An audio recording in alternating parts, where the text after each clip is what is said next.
Okay. 3, 2, 1, sumo!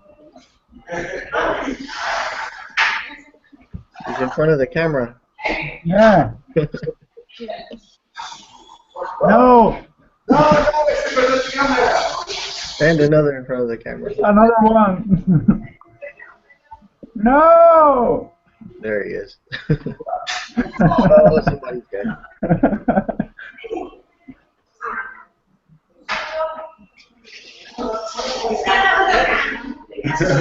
We got a winner. So let's start. Let's start with this side. Winner. Can I compete too? Can I compete too? Me three. You got the extra. 3, 2, 1. Oh, it's dead.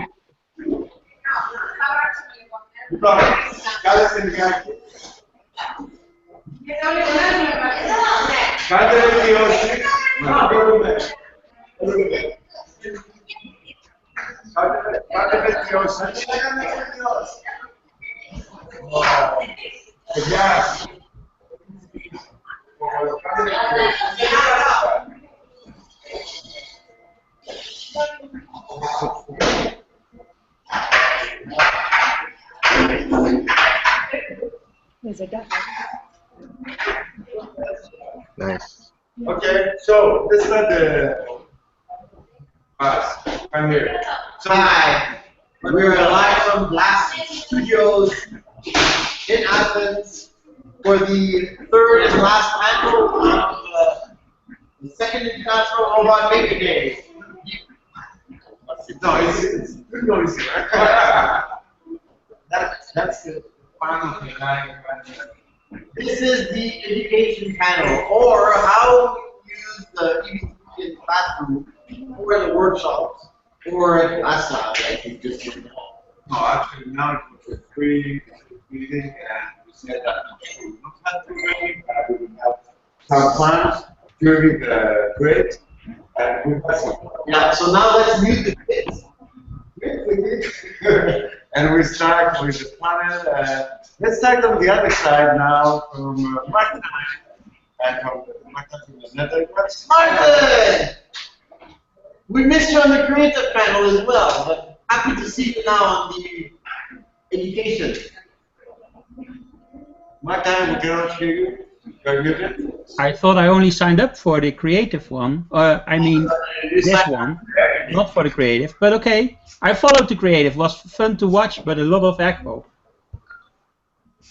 Oh, no, that's my main idea. So Martin, from the Netherlands. Yes. Tell us a little bit about you using Mindstorms in education. Well, I do a lot of teaching nowadays with Mindstorms, and I think the funnest part is that I do teaching not so much with the robotics part, but with math or with science. I mean, you see this wheel here. You can measure how far it will travel over time. Actually, you're doing science and math at the same time. And yes, you only use the robotics to do it to make the class more engaging. And for that perspective, I think I normally start the class nowadays with this. Just a few of the Duplo bricks. You know, you can do so much more with that. That's because you have a newborn baby. Yeah, maybe. Maybe. But also because I think you can really do a lot with it. If you give it to parents or to adults, they start building with it right away. They just have it in their hands, they feel it, they touch it, and they are creative. At that moment, they start to think a different way if they build with their hands. Now, from that point on, I start, okay, let's do the creative part, put aside the bricks, and your robot. And I want them to think about different ways of programming than they normally would do. So for that matter, I gave them exercises that are totally out of their comfort zone, not like building a sumo robot or building a line follower. I want them to react on touch. Easy, right? And then I say, I want you to react on light as well. And then it starts getting harder because now you have to think of two individual things, how to monitor that properly and how to deal with that. And actually it's in real life as well. You're constantly sensing all your sensors in order to understand what's going on in the world. And so a robot must do that as well. Right. Thank you, Martin. We have Lee again, but let's jump somebody that we have not spoken to yet. Kenny. Hi, Kenny. Hi.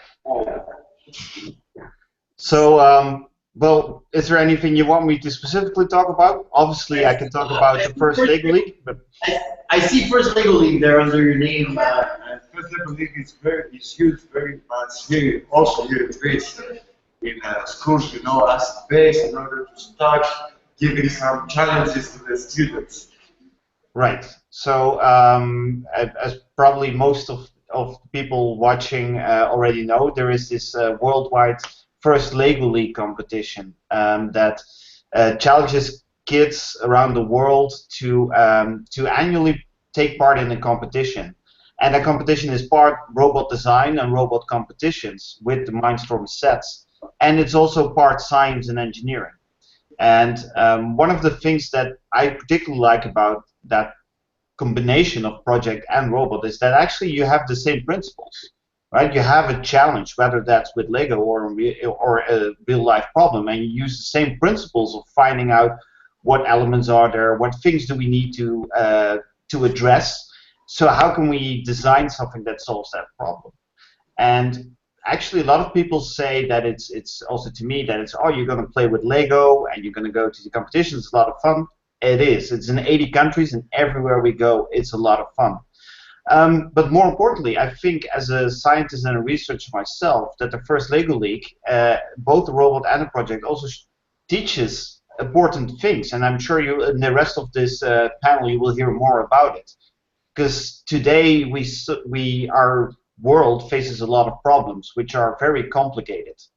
We have to deal with energy, with pollution, with more and more people on the planet. And these are things you cannot longer solve by your own. So you have to work together. You have to get engineers together. You have to get scientists together and people to work on these solutions. And that's one of the key things in the first Lego League, is where teams work together and share their ideas. And whether you do that at a competition or in the class, that's one of the really nice things about the first Lego League. It teaches you to do engineering, but also in a very applied way where you can see the results.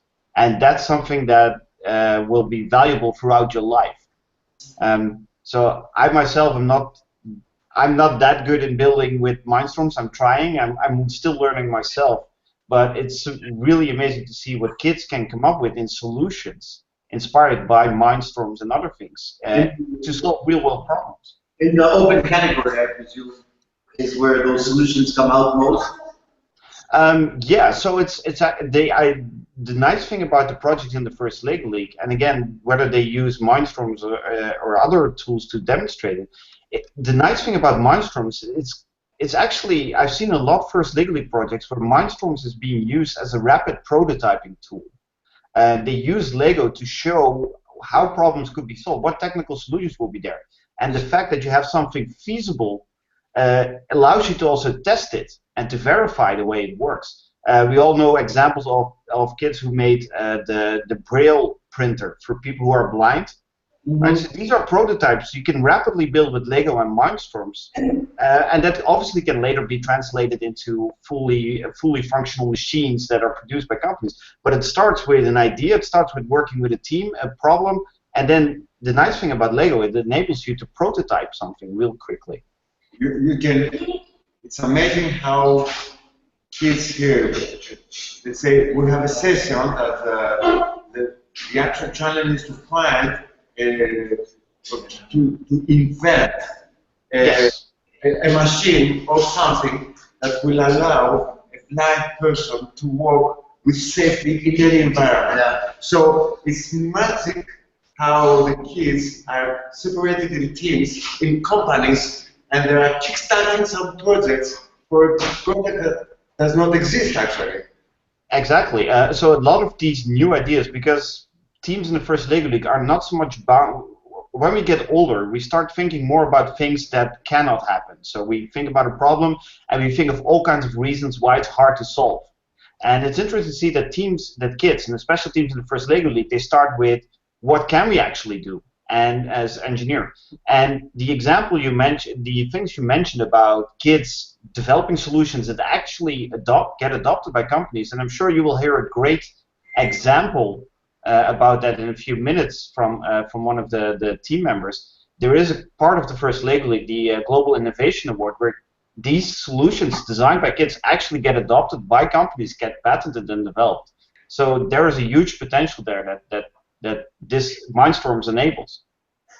So we actually have an example of how you can prototype using Mindstorms.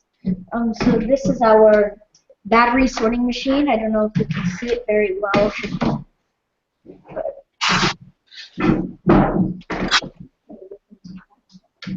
Yeah.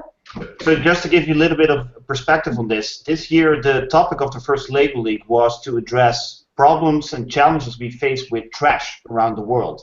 And this was one of the solutions that this wonderful team came up with.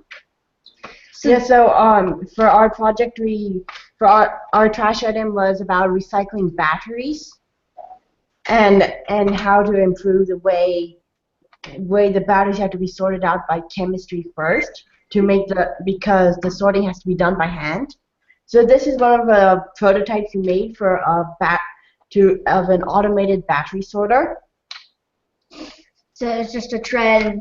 We have a camera, and so what's really cool about this is we can use these different sensors with the EV3 that are they're actually third-party sensors in here. This one uses a camera sensor here to so that we can be able to prototype this machine that will sort out the batteries by chemistry.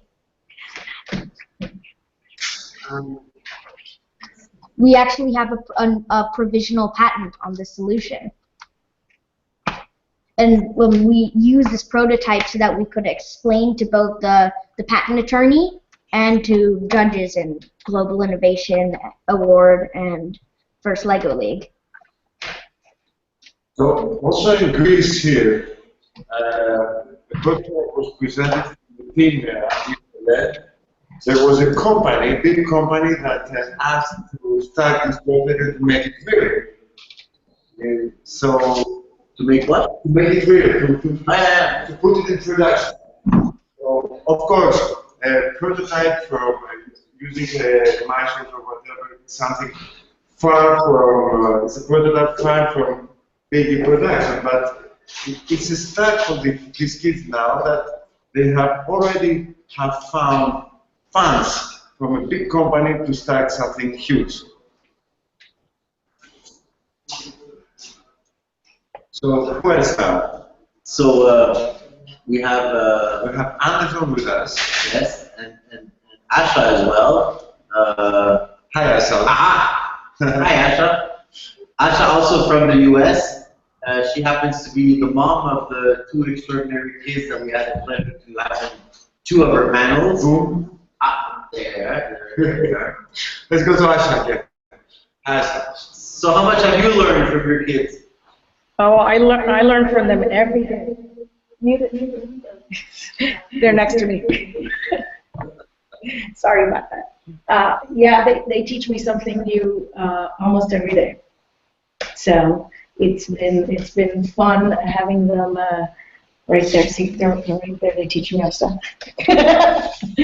Actually, Hopefully, they're learning something from me too sometimes. But yes, I am mom to the Station brothers and also a First Lego League coach. I have also judged many competitions all the way through to World Festival level. And got involved in robotics before we started First Lego League, but First Lego League propelled our entire family into getting involved in robotics and Lego Mindstorms. So Asha, your kids have founded EV3 lessons? Yes. Okay. I don't know why it keeps unmuting, but yeah, the boys founded EV3 lessons. Right. And Do you want them to talk about it? recently, there's a new section now in EB3 lesson, which is the coach corner. Can you repeat that? You know what? Right. Do you want them to talk about it? Recently, there's a new section now in EB3 lesson, which is the coach corner. Yes. Can you repeat that? You know what? There's a lag in it, but it's okay. Yeah, you wanted to know about Coach Corner. Recently, there's a new section now in EB3 lesson, which is the coach corner. You know what? There's a lag in it, but yeah, you wanted to know about Coach Corner.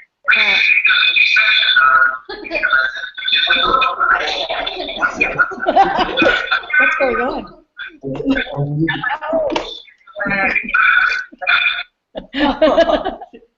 Okay. That was for comic relief. You want to know about Coach Corner. Finally. Sorry about that. Technical. We were stuck in the TARDIS, and we were stuck in the time machine. I figure it out.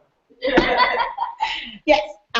The reason for that section, I guess it comes from coaches for any contest, but my experiences with First Lego League. When you first start, you are very intimidated. You don't know where to go. I mean, there's websites that will tell you how to start a team and pay for it and register, but then the question becomes, then what, right? What's the day-to-day? How do you manage a group of kids? Most of us have never taught and never run a team, a sports team or a robotics team, and so the Coach Corner started as an idea for adult coaches like me to share our expertise, or at least our experiences, with others so that they're not starting from scratch every single time, right? There is a knowledge that's built up, and that is what I see today's Robot Maker Day being a celebration of. How can we collaborate together, share our knowledge, and share our expertise so that we're all growing together, we're all making better and greater things. So if I have experienced something with my team 3 years ago or 6 years ago, I can use that knowledge, write it up, share it with someone else. And that's how that section started. It started with me starting to write, and then people started writing back, oh, I really like this, oh, I didn't know that. And going forward, actually, Sanjay and Arvind and I have asked other coaches all over the world to contribute their content. It could be about anything. It could be how to coach an all-girl team. It could be how to coach a team that doesn't speak English and then has to compete in English. There are all these things, and each of us has some tip or knowledge to share with one another. So the goal is to collect our group knowledge and share it and make that kind of the encyclopedia of coach information so that we're not reinventing the wheel. And by doing so, I believe that we could give new coaches a lot of incentive to start teams, right? They know where to go. They don't feel scared. What do I do with that first meeting? Well, read up on at least a few coaches' ideas of what went right and wrong, and then improve from there. And I think that's the premise, and we're hoping to see this section grow and develop so that it's not just programming that the boys share, but also coach information. And I'd like to add something. So, are you? So how does it work? If I'm a coach, or for example, we know that Kenny is a coach. Do you? Is it a group that you join, or is it just via email that you show interest and then share documents, or what's the approach here? If coaches. Right now, the approach taken is like anything else on EB3 lessons. If you want to contribute, email EB3 lessons. Tell us the idea, and if they want to start with the template I started with, they can just populate it with their information. Anyone, anywhere, any experience. I think even rookie coaches have a lot to contribute. That first meeting, that first year is, I still remember 6 years ago, frightening, right? And someone to record that experience so that other people realize they are not alone in this is wonderful. So yes, right now it's write an article, Word, anything, email, it can be put into a PDF and shared. They are, every time there is a new article, it will be blasted out on social media. Sanjay and Arvind also have a mailing list that they maintain. However, I always tell the boys that you should always be open to ideas, right? So if there is a better way to disseminate the information, then by all means, there should be a better way. I think nothing should be limited or stuck in stone. So if another coach or you or anyone in the community listening to this says, hey, I have a thought of how this can operate, maybe it should be like a forum, I don't know.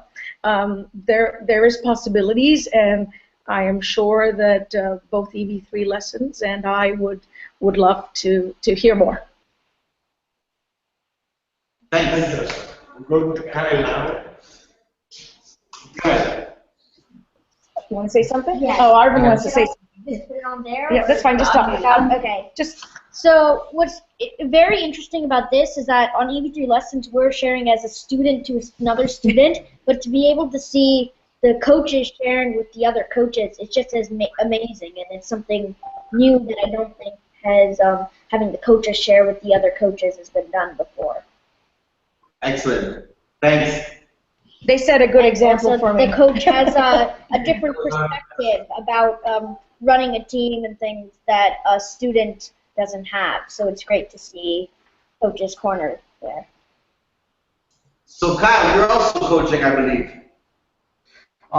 Not so much coaching, but mentoring, yeah. Both in person, my local team at my school, there are 2 different FLL teams there that I mentor in person, and also my video tutorials you can consider mentoring too. So I guess, would you like me to talk a little bit about that? Sure. I have my video tutorials, of course, on my YouTube channel, BuilderDude35. At this point, I'm sure everybody's seen the tutorials and stuff. And that's where I use the EV3 to teach combo gears and worm gears like mechanical stuff, as well as programming like line followers. And to go back to what we were saying in the beginning, using the competition of First LEGO League to teach these concepts, like how would a different size wheel affect your robot, and like how does it change the behavior, or if like using different types of gears to do the same mission different ways. So that's pretty much what I do. Excellent. So, in other words, you were yourself a First LEGO League participant, or winner, I should say, and you're now too old to participate, so you decided to become a mentor. And so, yes, that is. All of your videos are based on what you learned. All of my videos are, well, the FLL videos are on what I've learned over the 3 years that I competed in out 2 years ago, and I've been competing in FTC ever since. And also, it's about knowledge that I've gained building just my other creations and stuff, like my GPS car taught me a lot about programming, and so did the Timiton, and some of my cars taught me about gear trains and stuff. All of this that I've learned through my competition experience and my experience building my own little projects at home is then channeled into my tutorials on YouTube. Well, thanks a lot for sharing that with everyone. Anderson. Thank you. Hello. Hello. Hi. Hi. You also coach teams, correct? Or Yeah, but not FLL teams, but I'm the coach of a robotics team in my college. We usually participate in several kinds of competitions like sumo, line followers, different types of exploration robots. We use a lot of techniques, and some of our robots are made from Lego Mindstorms. Particularly, I'm a big lover of all the Lego products, and a big fan of sumo competitions. That I have some robots here. Like in 5 days, we will have a big competition here in Brazil. It's more than 500 robots competing in several categories. Yeah, I don't know. Lego is a good way to starting programming robots, knowing about robotics. I have a project in the first year of engineering school to teach some physics, calculus, geometry concepts with Lego. I think the best part of doing this with Lego is giving a practical sense to the young engineers to see how mass, acceleration, speed influence some formulas and hard concepts in the first year. I don't know. Here in Brazil, we have a lot of problem to retain the kids in the course of engineering. So doing that with Lego, that is something near to the experience that the kids have before entering the college. I can I don't know teach this concept easily. Excellent. It's an interesting point. Besides Lego, my day job is working at IBM, and for the first year, I realized that IBM actually had a whole collection of Mindstorms kit, and they do some camps.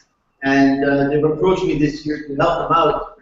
The camp is called Ignite, and one of the goals of this is to go in some underprivileged communities and show them through the magic of Mindstorms to give them an interest in science and technology, and to show them that it can be fun to go into engineering, and to give them some ideas of different subjects to go on and study. So I'm very honored to be able to do that, and it's a nice example here of showing how we use Mindstorms to inspire the kids, you know, to go and study in science and technology. So Martin, also in your environment, like you, help me out here. You used a lot. I used robotics not only for classroom trainings as such. I actually used it at my other professional work to teach about lean training, about lean production and such. So I took it a step up to adults and wanted to teach them what it is to change their way of production. And for that, of course, you can use a robotic arm. And with a robotic arm, you can teach a lot of nice things, how to move it and how to make sure that the gripper is in straight position, whatever you do with it, with a lot of gearing, calculating all of that. But you can also take it simpler and say just, you know, I have this basic thing that I need to produce. How can I produce that in a better way? And let people think about that. So my intention is always not to directly dive into the complex things of robotics, because it's overwhelming people. And like Ashley says, if you're going too fast, too deep into the matter, people will lose you. So you have to start at a lower end. You have to start at a level that they can still follow you, that they understand you. And that is key in teaching robotics. We are so much ahead of most of the other people that it is scary what we do. And it shouldn't be, because you just step in easily, you take the basic steps first, and then you can continue all the deep detail, difficult things. So from that point of on, yes, teaching math, geometry, basic gear ratio, all these kind of basic things that you need in order to build a great robot, it's the start, and it's cool to do that. I have a lot of fun. When I'm doing training, basically I have fun. I have fun for the whole of the day. And I have people laughing in my classroom, and people peeking in because they want to know why are they having fun. a lot of people think learning is not about fun, but I think it is. If you don't have fun, you cannot learn, and that's key as well. So learning by what's the legal expression? Learning by doing. Yes, learning by doing, and that's great. Learning by me. Learning by doing. Tell us a little bit about learning by. This is fast. Thank you, Mark. So Lee, tell us a little bit about the philosophy. Well, actually, about that. what was cool about first today, this morning, we had the first Asia Pacific Invitational in Australia, and they had their opening ceremonies at a very mid-morning our time. But it was cool to see the last of the Trash Trek tournaments this year opening up at the Sydney Opera House. So that was pretty cool. Excellent. And I guess one of the things that I feel I get to do is and kind of have you guys around as kind of the importance of inspiration for the kids and having them look at what they can possibly do. So and that's kind of one of the reasons why you end up with the big blue dragon in the back of the blast lab, and yes. because like we want to give them a goal that is reachable for them, even though they think it's not, and something that can kind of attain a little bit, and that is made out of Lego, but it's using the same stuff that's in the little black box that the kids are using over there. So I think it's pretty cool to be that and be a hero for these guys. And you guys with all the cool stuff you make from Anderson's crazy sumo bots. You should see some of the metal ones he's got. Those are pretty cool. And the battery sorters. And how much we can learn from kids too. So it's a lot of fun for me and in my career to see what the kids are building all the time and get inspired by them. So it's a learning process all the way around, from us being teachers to the kids building cool stuff and telling us what they're doing with what we're working with. Isn't that cool? Thanks, Lee. Thank you, Lee. Yeah. And Kyle, you got some inspiring. Yes, I'd like to build on what they were just saying. A huge part of education is not just about the concept. If you want to get the kids started in robotics, a lot of times what's great is to show them the robot in action, like Lee was just talking about and stuff. On my YouTube channel, I have all kinds of videos, and on my website, I have building instructions for the robots that I build, like the Timiton and the SumoBot, just like little fun robots that they can look at and build, and I've gotten thousands of downloads on those building instructions. So a huge part of education is showing them the robot and showing them, hey, you can build this too. And they go to the website to download the building instructions, and it's excellent because it's that many kids that have been inspired to start looking into it. And now with the LDD file, they can study the design and learn the concepts that I've used to build the robot. And by watching the video, of course, they understand how that works. And that's a big part of the education right there. In my opinion, it's a big example for students to start from to jump from building with building instructions and then build with their families. And it's a big jump because I think that they are a little afraid to do and to express themselves. They feel something that it's easier to, let's say, to build a model that someone else has already in the yeah, or whatever. But the first is the time, and what I'm trying for my students is also to make them more confident day by day, in the sense that they can see the world of bias and can say that biggest. I know how it works. I can understand how it works. I know how I can combine all these groups and all these elements. And I can make my own easily without scratches. So I agree with Kyle about showing the robots to inspire them.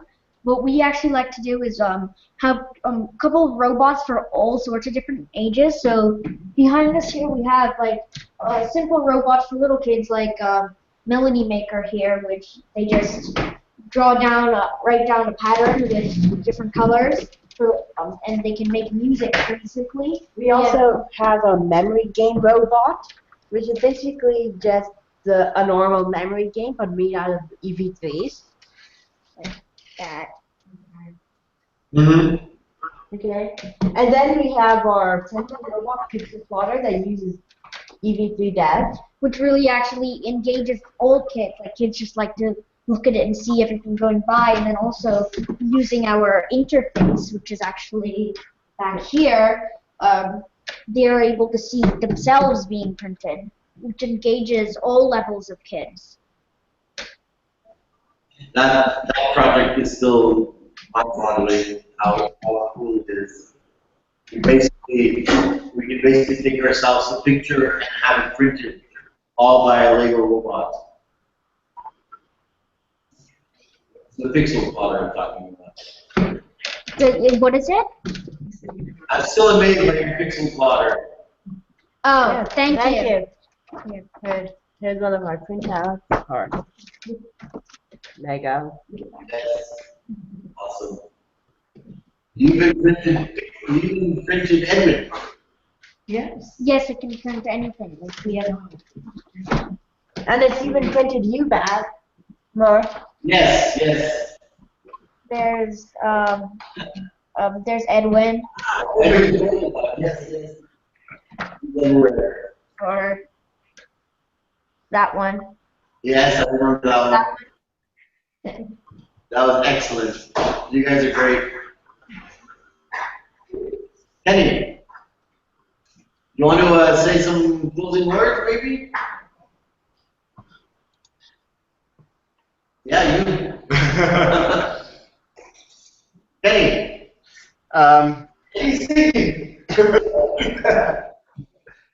That's something if you see an MC without knowing what to say, right? That's where. You're on the spot. Well, you can ask for a little helper there. No, I think one of the nice things, and that you've also heard in this panel, that there's a lot of support there for people who want to get started with Mindstorms and Lego. Whether it's for whether you want to do it in your class or as part of a first Lego League team, which of course I would highly recommend. But in any case, there's a lot of things to be found, and perhaps even more interesting, most people, as you've heard, would be happy to discuss and share ideas as well. So it's not only watching videos, it's not only reading documents, but it's talking to these people. If you get stuck, feel free to send an email. And I think what we've also seen is that a lot of this Lego stuff is not only for building the robots, but also for the prototyping, used for projects and for all kinds of other things. And that's something that's really valuable in education, right? To illustrate concepts, to build prototypes, to build a robot that addresses challenges. So, and there's a lot of support to be found for it. And I think that makes Lego Mindstorms and in general a great tool to be used in any kind of education. You're absolutely right. We're a community that's there's a community. The community is willing to help so much, and on the EV3 Facebook group where we have almost 10,000 members, maybe 1% of that is active, but you got a question. If you ask a decent question, any time of the day, you're going to get somebody around the planet who's going to be available to help you out. Right, and even not everybody might know the answer right away. Even you and a lot of other experts might not know it right away, but be happy to join in the problem-solving part. And I think these hangouts are a great way to show that there is a lot of support and a big community ready there. So also thank you so much for organizing this. But at the same time, there's a lot of resources available, and And I think Kyle has a word to add with regards to that. Yes, absolutely. Kyle. All right. Yes. So to continue on, like what I was saying about the building instructions, teaching kids about the robots and stuff and showing them the design is kind of a fine line that we have to tread, where we can inspire the kids, but we can't cross over the line and allow them to kind of copy and take ideas directly. And this is something that I've been very prudent about keeping up with. I do offer building a serious robot. However, it's just a generic base that doesn't really do anything until you build off of it yourself. A lot of times I get people who will ask me to build their robot for them or make it for them, and the answer to that is always no, because I can't build everybody's robot for them. My tutorial is the concept, and now it's the person's duty to incorporate that concept into their own robot. As far as I go is like just teaching the concept, showing them how to do it. Is where they come in, and I've made a whole video explaining what the difference between copying and drawing inspiration is. And for the most part, teams have been very good about respecting that boundary. And it's just something that, and I think everybody's done a very nice job keeping up with it. And I have like disclaimers underneath my my downloads that talking about like the difference between copying or whatever and referring them to that video. Definitely something to watch out for. But thank you. Yep. What time? Martin loves to copy other people's robot. Yeah, actually, I'm very good at it. But it's all about credit as well, right? It's about creating new attractions to people. I think copying a robot is one, and then trying to improve it is the next step. For example, this massive robot here, we copied it from Mike Dobson. He built it for his cube solver, and the only reason why we copied it is we wanted to show it off at LEGO World. It took me 3 nights to build it, and during those 3 nights I was constantly complaining and also improving the robot to see if I can do it better. And that gave a lot of discussion with the original designer, how to do things better. So from the line of copying, it became teamwork to improve a robot. And I think that's very cool. Very nice example. You have to wrap it up. Yes. Guys, it was wonderful chatting with all of you. Thank you so much for taking the time, which for some of you is very late. Some of you it's very early. Thank you guys. Kenny, Kyle, Martin, Asha, Rose, you guys rock. Anderson. Bye. Thank you. Bye. This is See you later, guys. This is the end, my friend. This is The end. So now what? I go back to Canada? No, we have more to do. Oh, yeah. We have more to plan. Yesterday we were here standing around, and it was really busy. More than 2 days of visitors. So now what we're going to do is we've got 3 panels that were live recorded. We're going to, review them. Most of those are already available on YouTube. 2 of the 3. Third will be available in about 2 minutes. Right? And we're going to try to put links to all the different resources. So once again, thank you all of you for joining in, and hope to see you. Oh, there's nothing also. We're going to try to open the International Robot Maker Day. We're going to try to create some mini hangouts. Part of the International Robot Maker Day. Always an event that will be yearly, the big one, and we will have some smaller ones. Possibly in different countries. In different countries with different teams. I think that it's something amazing to start. Maybe Japan. Maybe in Japan or China. But I think that China is China. We were hoping to have some colleagues from China, but the organization. You got Malaysia. We will have China soon. Yes. Again, thank you very much. And this is Basel. Good job, guys. That's it. Robot maker. Yeah. Now we can pull the light. Bye bye. Bye bye.